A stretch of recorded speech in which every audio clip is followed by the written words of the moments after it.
જય શ્રી કૃષ્ણ ફ્રેન્ડ્સ, આજે આપણે બનાવવાના છીએ કાઠિયાવાડી ઢોકળીનું શાક. અને આ શાક એકદમ આજે આપણે સરળ રીતથી અને એટલું સરસ ટેસ્ટી અને ચટાકેદાર બનાવીશું કે તમે એક વખત આ શાક બનાવશો તો ઘરમાં બધા તમારા વખાણ કરતા થાકશે નહીં અને બધા આંગળા ચાટતા રહી જશે. તો એક વખત આ રીતે ચોક્કસથી ટ્રાય કરજો. ઉનાળામાં કંઈ પણ શાક ના હોય તો તમે આ શાક બનાવી શકો છો. તો સૌપ્રથમ આપણે એક પેનમાં 2 મોટા ચમચા તેલ ઉમેરી દઈશું. તેલ ગરમ થાય એટલે આપણે એમાં અડધી ચમચી લસણની પેસ્ટ ઉમેરી દઈએ. તમે લસણ ખાંડીને પણ લઈ શકો છો. હવે આપણે એમાં 1 વાટકી છાશ ઉમેરી દેવાની છે. ત્યાર પછી હળદર, અડધી ચમચી ધાણા જીરું પાવડર, અડધી ચમચી લાલ મરચું પાવડર અને સ્વાદ અનુસાર મીઠું ઉમેરી દઈએ અને બધું સારી રીતે મિક્સ કરી લેશું. હવે છાશને આપણે ઉકળવા દેવાની છે. છાશ ઉકળી જાય ત્યાર પછી આપણે એમાં ચણાનો લોટ ઉમેરી દેશું 1 વાટકી.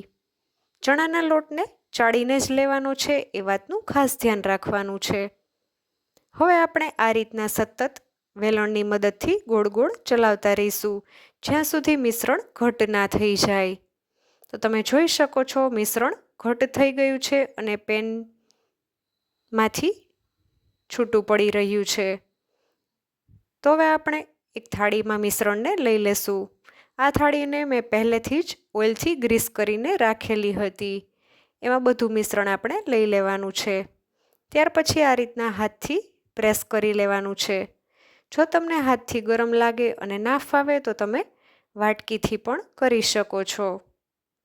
આ શાક એટલું સરસ ટેસ્ટી બને છે અને ફટાફટ બનીને તૈયાર થાય છે અને ઘરમાં નાના મોટા સૌ કોઈને પસંદ આવશે. હવે ઢોકળીને આપણે ઠરી જાય એટલે એમાં કટ લગાવી દેવાના છે. આ રીતના આપણે ચપ્પુથી ઢોકળીને કટ કરી લેશું. અહીંયા તમે તમારા ચોઈસ પ્રમાણે નાની મોટી સાઈઝની ઢોકળી બનાવી શકો છો.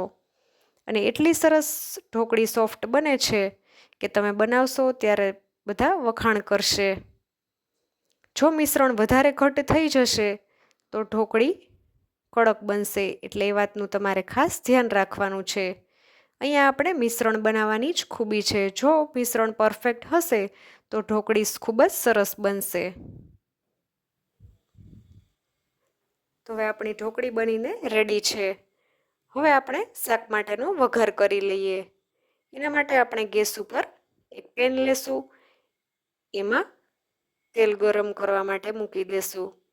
તેલ ગરમ થાય એટલે એમાં તજ અને લવિંગ ઉમેરી દઈએ.